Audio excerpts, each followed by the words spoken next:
Mais uma notícia quente de Brasília para vocês, pessoal. Vou estar soltando o vídeo. Antes, quero pedir para você deixar o joinha e compartilhar. Isso ajuda e muito a levar a informação, o vídeo no caso, para outras pessoas, tá bom? E no momento em que estamos vivendo no Brasil, precisamos e muito levar a informação adiante, tá bom? Então, bora pro vídeo.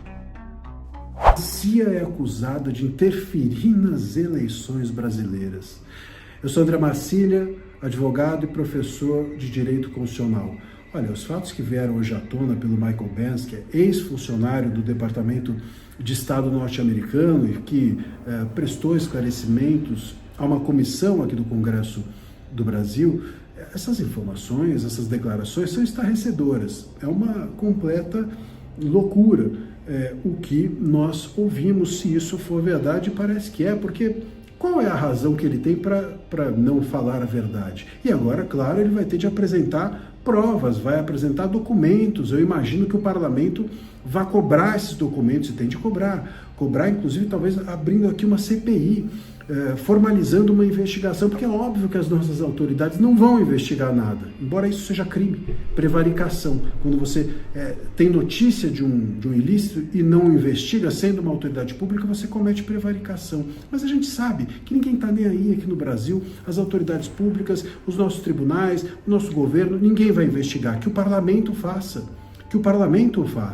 E cobrando esses documentos, abrindo talvez de fato uma CPI aqui, talvez até mais um pedido de impeachment aí de ministros possa vir à tona com base nessas informações, porque nós temos um impacto direto nas eleições, sobretudo nas eleições passadas de 22, que foram as presidenciais. O que o Benz disse? O Benz disse que havia dinheiro da USAID derramado aqui no Brasil, entregue a ONGs, entidades, até emissoras de TV e até mesmo a entidades jornalísticas. Imagina só, né? Para quê? Para que a esquerda, que a visão de esquerda dos Estados Unidos, do governo de então, do governo Biden, prosperasse aqui e afastasse a possibilidade de que a direita aqui no Brasil chegasse ao poder. Ou seja, era uma espécie de império esquerdista promovido pelos Estados Unidos para tirar do jogo ou tirar do Estado a direita no Brasil. Quer dizer, é um negócio muito grave. A gente sabe que a direita no Brasil tem sido criminalizada há bastante tempo.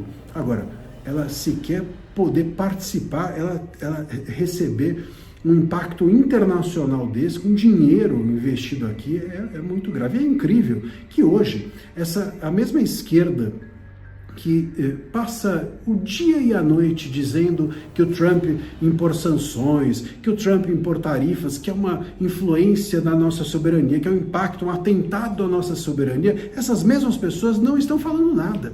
Esses mesmos advogados, cadê os advogados garantistas? Cadê os advogados que tanto se preocupam com prerrogativas? Cadê esses advogados que passam os dias falando que nós estamos sofrendo atentado à soberania? Cadê agora dizendo que isso foi sim um atentado à soberania? Porque isso sim é um atentado, porque influencia e impacta direta e indiretamente nas nossas eleições. E eleições é um símbolo da nossa soberania, porque é a resposta que o Estado dá ao desejo coletivo de alternância de poder. Olha só onde isso pode chegar.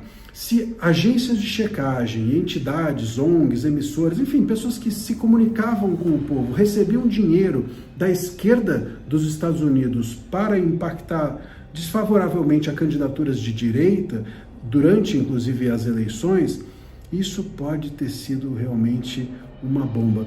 Eu devo dizer que durante as eleições, sobretudo durante as eleições de 22, que foram eleições presidenciais, nós tivemos aqui no Brasil as agências de checagem elas tiveram um papel preponderante. E parte das agências de checagem cadastradas no TSE estavam aí mencionadas, estavam nessa lista do Michael Benz. E as agências faziam o quê? Então, chegava determinado conteúdo, algum jornalista, algum veículo publicava alguma notícia, e o que a agência fazia? Essa agência cadastrada no TSE, ela dizia, isso é verdadeiro, ou isso é falso, isso é fake news, ou isso não é fake news, isso é correto ou não é correto. A partir dessa declaração, desse parecer, o juiz eleitoral julgava se aquele conteúdo era ou não fake news, era ou não desinformativo, e tirava do ar aquela matéria. Então, essas agências funcionaram como se fossem peritos judiciais que carimbavam aquele conteúdo e influenciavam o juiz a dizer isso deve ou não permanecer no ar. Portanto, se essas agências estavam recebendo dinheiro de fora da esquerda para impactar nas eleições brasileiras, se isso foi feito de propósito, se isso foi feito de forma dolosa por essas agências, pode ser que esses juízes tenham sido levados a erro. Pode ser que esses juízes tenham sido influenciados e até manipulados por essas agências. E se isso foi feito, esses processos todos são nulos. Se isso foi feito, nós tivemos eleições que, de alguma forma, foram viciadas, porque influenciaram os eleitores de acordo com uma falsidade que não era falsidade, com uma verdade que não era verdade, com interesse no resultado eleitoral para essa ou para aquela ideologia. É muito grave tudo isso. Isso, repito, isso sim é interferência na nossa soberania. Defender a decisão de um juiz, como o ministro Moraes, não é defender a soberania. Defender a própria pessoa física de um ministro, impedindo que ele seja impeachmentado, isso não é defender a soberania, mas defender as eleições de um país, a lisura do processo eleitoral, isso sim é defender a soberania. E é incrível que isso aí ninguém aparece para defender. Agora, só mesmo a oposição. Os veículos falam um pouco sobre o assunto, os políticos de esquerda fazem vista grossa, e a gente vai ter que realmente cobrar para que venha à tona urgentemente esses documentos, que essa investigação seja aprofundada, que o parlamento tome essa frente, porque a gente precisa botar essa história limpo. Não dá para seguir dessa forma, não dá para a gente seguir com o receio que foi criado por essas declarações do Benz a respeito da lisura de como a comunicação, emissoras, agências de checagem, entidades, enfim, não dá para a gente seguir em frente sem a gente passar limpo se a comunicação foi feita de forma limpa durante as eleições brasileiras. Se você gostou desse conteúdo, curta, compartilha com amigos, inimigos, enfim, com quem você quiser, traga sempre todo mundo para cá, e eu tenho sempre mais vídeos como esses, com análises como essas, aqui no meu canal, e você será sempre bem-vindo. O panorama que está disponível publicamente no site foreignassistance.gov, os volumes de recursos que fluíram para o Brasil, tanto antes quanto depois do mandato do presidente Bolsonaro. Então, nós vimos aqui um aumento significativo de recursos entre 2019 e 2023, coincidindo com o período do presidente Jair Bolsonaro. Então, nós vemos uma duplicação do volume de recursos, atingindo 68 milhões de dólares em 2019, quando o Bolsonaro assumiu o governo, ou seja, uma duplicação do volume de recursos assim que Bolsonaro assumiu. Anteriormente, esses volumes jamais excederam 46 milhões. Então, nós temos aqui o maior volume de recursos gastos pelos Estados Unidos no Brasil, assim que Bolsonaro assumiu. Então, nós vemos aqui um total de 87 milhões de dólares, quase 3 vezes o volume em meados do mandato do presidente Bolsonaro. E após o fim do mandato, uma redução de volta aos valores normais. Então, esse é a base de dados de gastos públicos.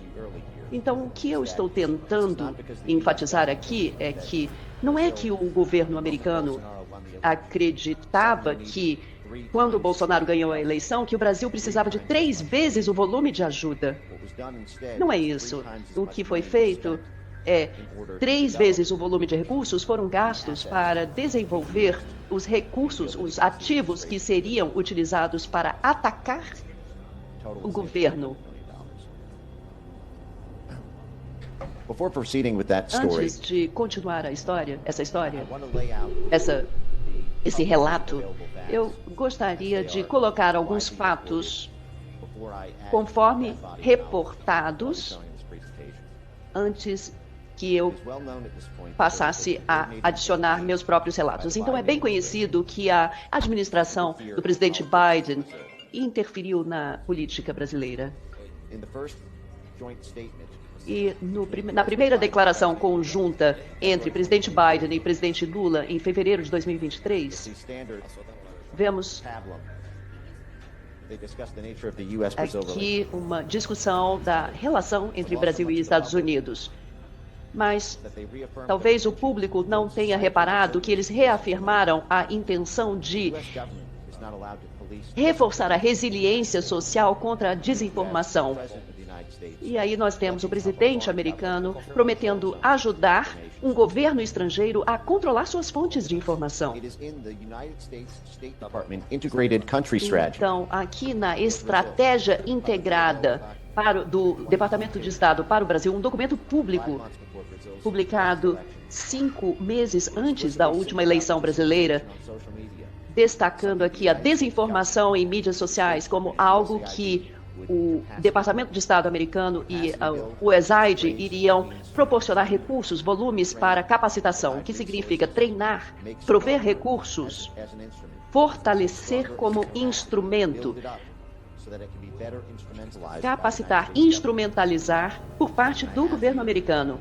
Então, eu tenho aqui, nessa estratégia integrada para o Brasil, o Departamento de Estado de Joe Biden, o objetivo, fortalecer instituições democráticas. Traduzindo, são ativos do Departamento de Estado americano. Dólares americanos para apoiar organizações no Brasil. Gente, tem muito idiota ainda defendendo a prisão domiciliar do Bolsonaro. As pessoas não entenderam que essa prisão ela é ilegal. Então vamos desenhar. Eu gravo esse vídeo para explicar juridicamente e tecnicamente por que a decisão do Alexandre de Moraes, que decretou prisão domiciliar do Bolsonaro, ela é ilegal. Vamos sanar essa dúvida em definitivo. Primeiro que o motivo da prisão é ridículo. Bolsonaro teria sido preso porque, através do celular do seu filho Flávio Bolsonaro, ele disse isso daqui em Copacabana. Boa tarde, Copacabana. Boa tarde, meu Brasil. Um abraço a todos. É pela nossa liberdade. Estamos juntos, disse Jair Bolsonaro. Isso daqui está na decisão do Alexandre de Moraes. O Alexandre de Moraes disse que, em razão disso, Bolsonaro enfrentou o STF. Bolsonaro enfrentou a instituição STF e descumpriu medidas cautelares. Mas espera lá, como descumpriu medidas cautelares se Alexandre de Moraes havia dito isso daqui na decisão anterior? Em momento algum, Jair Messias Bolsonaro foi proibido de conceder entrevistas ou proferir discursos em eventos públicos ou privados, respeitados os horários estabelecidos na medida restritiva. Veja, o próprio Alexandre de Moraes havia dito que Bolsonaro poderia se manifestar, mas eivado por ódio, ele deu essa decisão e disse ainda que na mesma data, dia 3/8, o réu atendeu ligação por chamada de vídeo do deputado federal Nicolas Ferreira. Oportunidade em que o parlamentar utilizou o Jair Messias Bolsonaro para impulsionar as mensagens proferidas da manifestação na tentativa de coagir o Supremo Tribunal Federal e obstruir a justiça. Olha isso aqui. O parlamentar utilizou Bolsonaro, então seria uma conta do Nicolas e não do Bolsonaro, né? Para impulsionar mensagens proferidas na manifestação na tentativa de coagir o Supremo Tribunal Federal. Veja, uma decisão com o fígado. Não é uma decisão jurídica. Isso daqui é uma decisão eivada de ódio, dizendo que mostrar o Bolsonaro para o público é tentativa de obstruir a justiça. Por tudo isso, essas condutas gravíssimas, veio a decisão. Diante do exposto nos termos do regimento interno do STF, em face do reiterado descumprimento de medidas cautelares impostas anteriormente, decreto prisão domiciliar de Jair Messias Bolsonaro. Então, os motivos da prisão são ridículos, até inexistentes, e mais, não admite essa modalidade de prisão domiciliar. Isso mesmo. O ministro Alexandre de Moraes criou uma modalidade de prisão domiciliar. A prisão domiciliar está no artigo 318 do Código de Processo Penal. Poderá o juiz substituir a prisão preventiva pela domiciliar quando o agente for maior de 80 anos, Bolsonaro não é, extremamente debilitado por motivo de doença grave, imprescindível aos cuidados especiais de pessoa menor de 6 anos, gestante, mulher com filho de até 12 anos, homem caso seja o único responsável. Ou seja, não havia aqui requisitos para a prisão domiciliar. Essa prisão domiciliar, ela foi uma invenção do Alexandre de Moraes. Não cabia, tecnicamente, juridicamente, uma prisão domiciliar aqui. E pior do que isso, essa decisão foi de ofício. O que significa ser de ofício? Significa que não houve provocação. Ele diz o seguinte, em caixa alta sempre, né? Com muita raiva, com muito dedo pesado, caçando milho no teclado, com muito ódio. Isso que dá um juiz parcial à frente de um processo. Sai essas cacas aí. Ele então decreta a prisão domiciliar por descumprimento de outras cautelares. Só que isso não pode ser feito de ofício. Significa que essa decisão só poderia ser tomada se houvesse provocação do Ministério Público, se houvesse requerimento do PGR, como diz a Lei Processual Penal, artigo 282, parágrafo 4º do CPP. No caso de descumprimento de qualquer das obrigações impostas, o juiz, mediante requerimento do Ministério Público, ou seja, mediante requerimento, não houve pedido do Ministério Público, o Alexandre de Moraes, de ofício, porque ele quis, ele foi lá e decretou essa prisão domiciliar do Bolsonaro. Então, tecnicamente, estes aqui são os grandes erros dessa decisão. Primeiro, não houve qualquer descumprimento de medida cautelar. Segundo, o juiz inovou uma hipótese de prisão domiciliar. Terceiro, o fez sem provocação do Ministério Público. Claro que aqui eu posso linkar o quarto, quinto, sexto, né?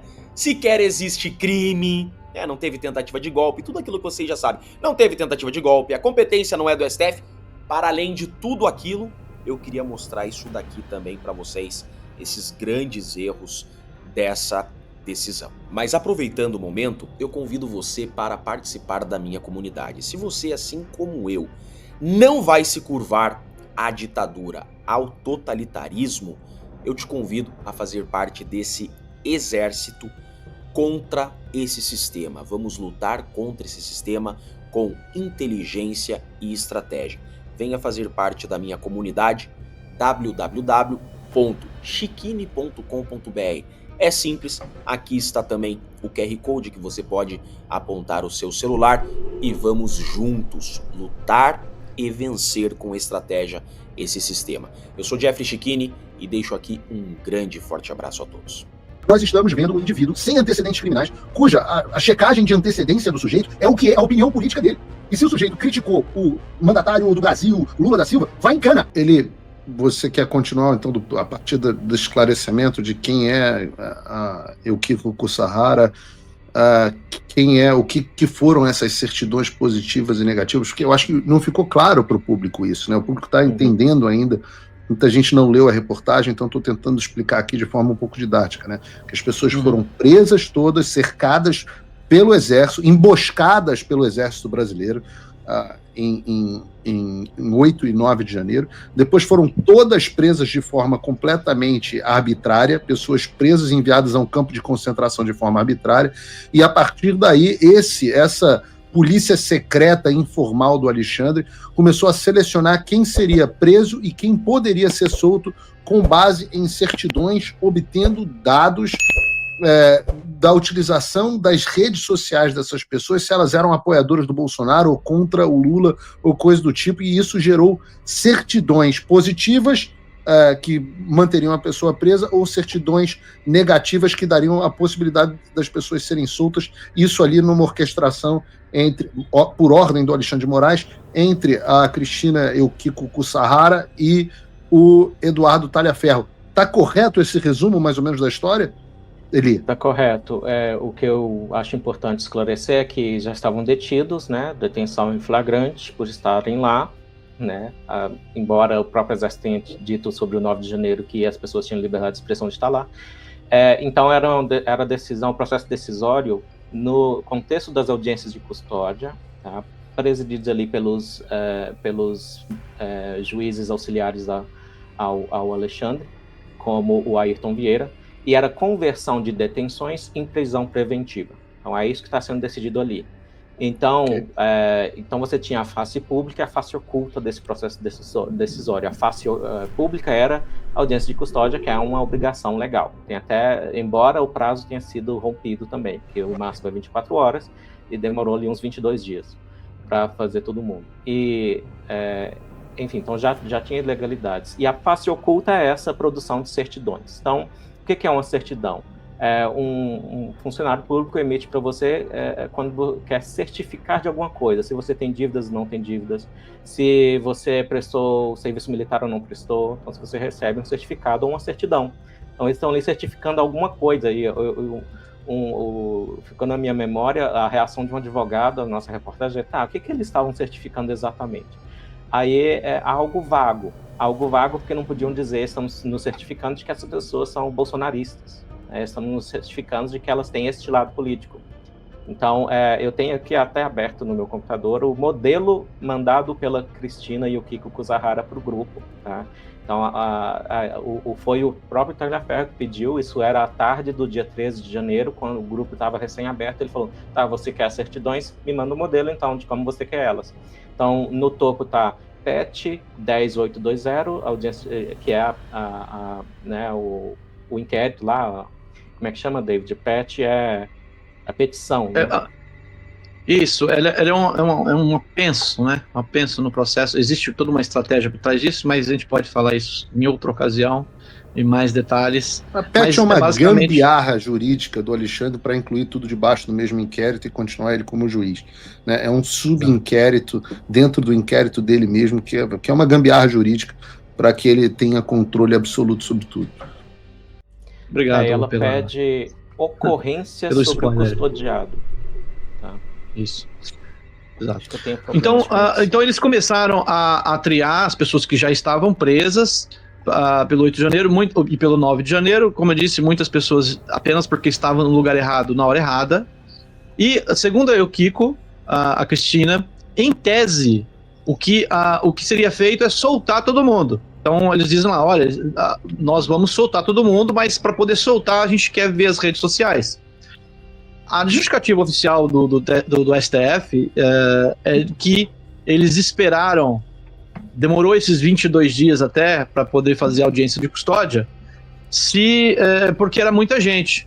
Mas a gente prova que é mentira, porque o ministro mandou esperar a soltura, ou seja, mandou esperar a audiência de custódia, para que a equipe do TSE fizessem essas buscas informais por dados das redes sociais dessas pessoas. E essas certidões, elas são clandestinas ou elas de fato aparecem no processo e os advogados tiveram acesso a elas? Conversei com dezenas de advogados de presos do 8 de janeiro e eles não viram em nenhum dos processos. O que eles viram?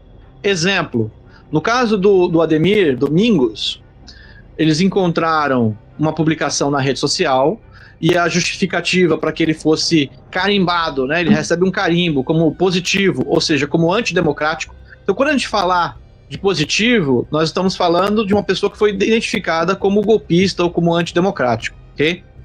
Então, para ele receber esse carimbo de antidemocrático, eles utilizaram como base o carimbozinho que o pessoal botava na mão com a numeração do pessoal do campo de concentração, entendi. É por aí.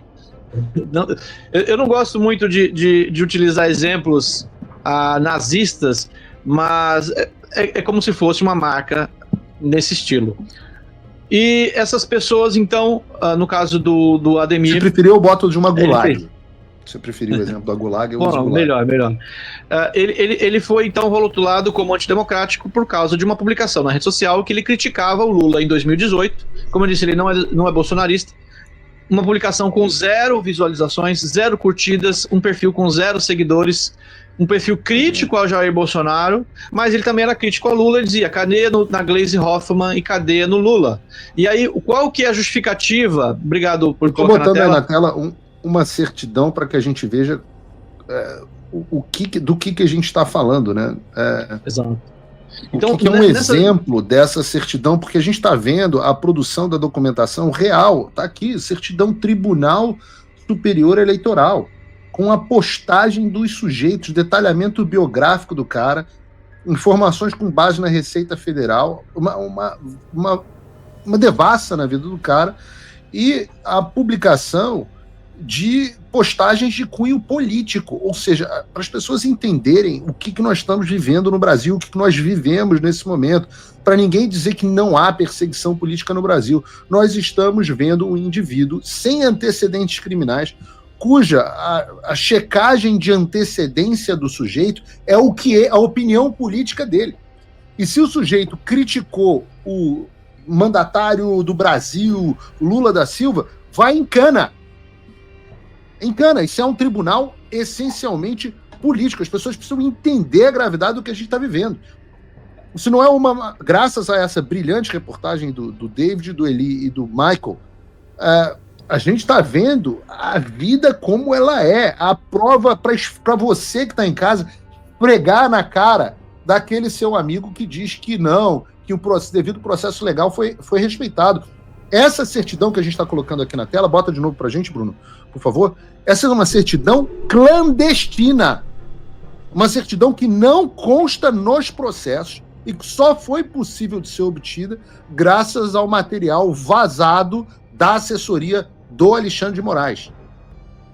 Entendam a gravidade do momento em que a gente está vivendo. Você que está assistindo isso, esse é um programa histórico, nós estamos com quase 80 mil pessoas aqui, eu peço a curtida de vocês, a repostagem no X e o compartilhamento nas suas redes, porque você está vendo ao vivo, na sua tela, a certidão do Tribunal de Exceção que se tornou o Supremo Tribunal Federal.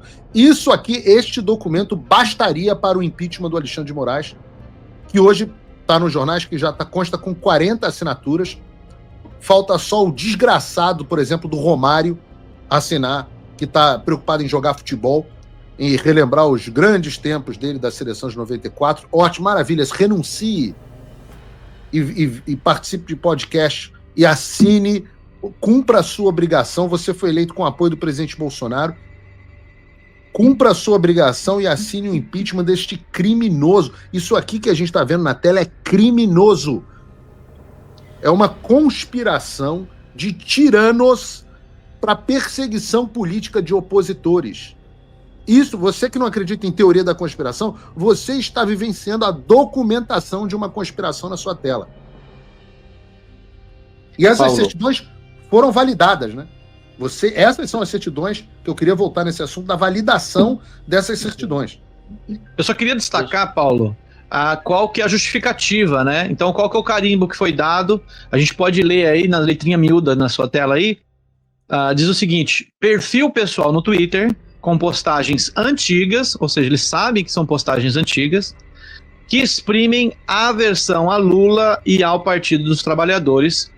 E eu me pergunto, e pergunto aqui para a audiência também, quem não tem aversão a Lula e ao Partido dos Trabalhadores? Ou essa pessoa gosta de bandido, ou ela é muito burra.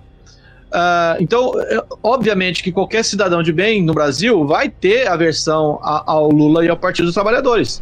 Então, isso não é motivo para você taxar uma pessoa como antidemocrática. Porque ele até hoje, não foi um, nem dois, não foram 3 pedidos de impeachment.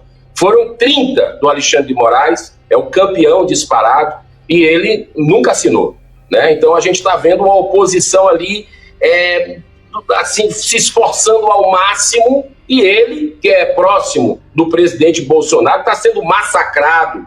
Inclusive aqui no parlamento, no próprio STF, o governo Lula, que é um quanto mais aliado com ditaduras. Tá aí o resultado que o Brasil está tendo desse tarifaço, é culpa do Lula também, né? Porque até financiar a guerra, o Brasil está financiando quando compra óleo diesel da Rússia, e nós podemos ter sanções muito maiores por causa disso, do seu alinhamento com a Nicarágua, com o Maduro na Venezuela, com o Irã, com os terroristas do Hamas, onde ele passa a mão na cabeça, tirando o Brasil da aliança, né, em memória ao Holocausto. É tudo de sinal trocado que esse governo tem dado. Então, nós vamos para cima desse regime. Nós estamos indo para cima agora de um regime que está mandando no Brasil, calando os brasileiros, perseguindo adversários políticos. O governador Caiado avisa agora, e é uma matéria da Abril, da Veja, anuncia obstrução total pela União Brasil no Congresso, mas esqueceu de que Alcolumbre é da União Brasil. Como tem que avisar, então, Alcolumbre que a União Brasil está sendo uma obstrução no Congresso, faltou avisar. Pavinato tem uma pergunta. Senador Girão, como vai? Quanto tempo? Bom lhe ver. O senhor sabe, Vossa Excelência sabe da admiração que nutro por Vossa Excelência, em especial no Senado por Vossa Excelência e pelo senador Magno Malta, que eu tenho os dois no lugar mais caro do meu coração. O Segre acabou de comentar, vou aproveitar essa deixa, né, a obstrução total, o Caiado falando em nome do União Brasil, que é o partido do Davi Alcolumbre, que já se comprometeu com as entranhas, né, com o regime do Alexandre de Moraes, e nós temos o dono do União Brasil, que é o Rueda, né, o Tony Rueda, que está mais preocupado com a festa bilionária que ele vai fazer em Mykonos, de aniversário, ele, a família e um monte de amigos. Então eles estão mais preocupados em ir para Mykonos do que resolver. Nós temos o Rueda, que vai para Mykonos, o Alcolumbre, que a gente sabe o que esperar, mas a gente tem que lembrar da união, né, da federação feita entre União e o PP, que é do senador Ciro Nogueira. Como é que o Ciro Nogueira está nessa história, senador Girão? Pavinato, em primeiro lugar, se você me chamar de Vossa Excelência de novo, eu vou me retirar. É que você merece. Tem tão pouca gente que merece ser chamado de excelência. Não me tire esse prazer. Enquanto o Rueda está indo para Mykonos, o Brasil está passando um mico mundial, né? E o senador Ciro Nogueira, infelizmente, faz parte disso. Porque ele até hoje, não foi um nem dois, não foram 3 pedidos de impeachment. Foram 30 do Alexandre de Moraes, é o campeão disparado, e ele nunca assinou, né? Então a gente está vendo uma oposição ali, assim, se esforçando ao máximo, e ele, que é próximo do presidente Bolsonaro, está sendo massacrado com tudo isso, vive fazendo tweet e não se posiciona com relação a isso. Eu espero que, assim como a União Brasil tomou essa decisão corajosa, pelo menos dos parlamentares aqui da casa, Ronaldo Caiado anunciou, até pelas pretensões políticas que ele tem a nível nacional, mas são os parlamentares aqui também que estão fechados agora, somente depois do Efraim Filho, líder do governo, se aproximar mais da direita, vai disputar o governo lá da Paraíba, e está se posicionando agora fortemente pela obstrução. E não tem outro jeito. O Senado está desmoralizado, Pavinato. Você sabe disso. E a gente vem batendo nessa tecla há muito tempo. E eu acho que ontem foi o golpe de misericórdia.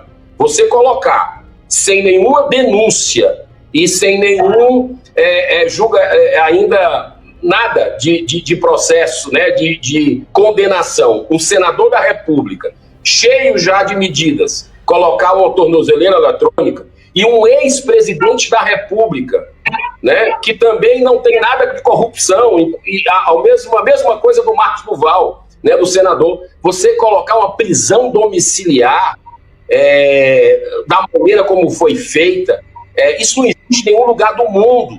Enquanto isso, o Lula, que fala tanto em soberania nacional, que tem que respeitar, tudo balela. Por quê? Porque ele foi lá na Cristina Kirchner, há poucas semanas atrás, com a faixinha Kirchner livre, né? Quer dizer, isso ele está afetando a soberania nacional da Argentina, da justiça da Argentina, sem falar que ele mandou o Segredo, ele enviou um avião pago com seu dinheiro, o Segredo deu, na mesa, que está nos assistindo, para ir buscar uma corrupta condenada por corrupção lá no Peru. Isso não é afetar a soberania? Então, eu acho que E o mundo está olhando hoje o Brasil como uma ditadura e a gente precisa fazer o dever de casa para evitar que o problema seja maior e os brasileiros paguem uma conta que não merecem pagar.